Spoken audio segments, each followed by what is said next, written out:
to amma barin muku wani magana na adalci bana. Kun ga yan dariƙa sun fi ku tarbiyya fa ko ahlus sunna din. ƙarya ne na faɗa? Yan dariƙa sun fi ku tarbiyya. Ku ba ku da tarbiyya ko ahlus sunna. Fitsararru ya fi yawa a cikin ku. Kaɗan ne ahlus sunna mara fitsara, amma duk ahlus sunna ɗaɗɗai ne wanda ba fitsararre ba, maras kunya. In ji wa ni mai ikirarin sunna ɗin. Ahlus sunna da yawansu fitsararru ne kuma marasa kunya ne, ba su san darajar ilimi ba, ballantana su samu darajar malami. Ina fata mun fahimta. Amma wa'yancan yan bid'an nan da kuke kallo su suka san darajar ilimi kuma su suka san darajar malam. Ina fata mun fahimta. Duk yadda ka samu dan tijjaniya yana girmama malaminsa kuma ya san darajarsa, duk yadda ka samu dan tijjaniya yana girmama ilimi kuma ya san darajarta, ba haka bane?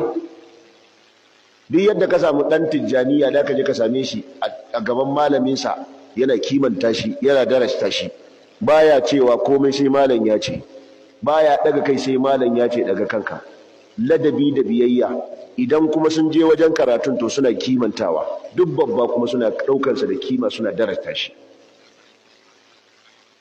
kuma suna jin magana, kuma suna da tsari. Wannan gaskiya ne. Ina fata mun fahimta.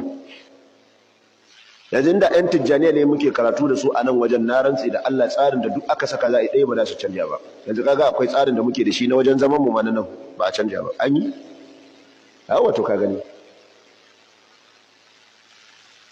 Shi kanshi tsarin wajen zaman karatun kansa, in 'yan tijjaniya ka je ga yadda suke zama ba.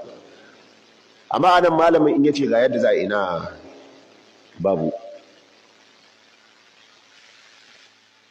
Idan kana neman almajiri maras kunya wanda zai kalli idan malamin sai masa fitsara, ahlus sunna ne. Ban taba ganin wani dan bid'a ya rashin kunya wa malamin shi ba, ban taba gani wani. Amma naga wanda ba zan kirga ba a cikin ahlus sunna, fitsararru marasa kunya ya kashi ba cikin ahlus sunna.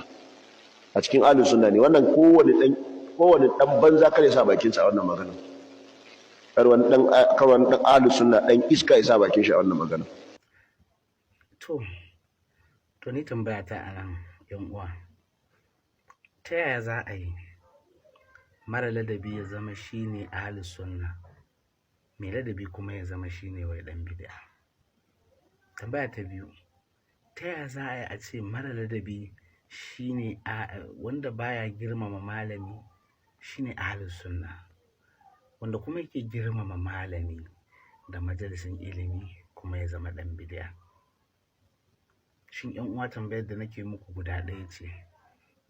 Da majalisanmu na ahlus sunna na gaskiya, da majalisan waɗanda suke da'awar sunna, idan kuka duba tarihi, wani majalisi ne ya fi kama da irin majalisin sayyidina rasulullahi sallallahu alaihi wasallam? Ku bani wannan amsar da kanku. Assalamu alaikum.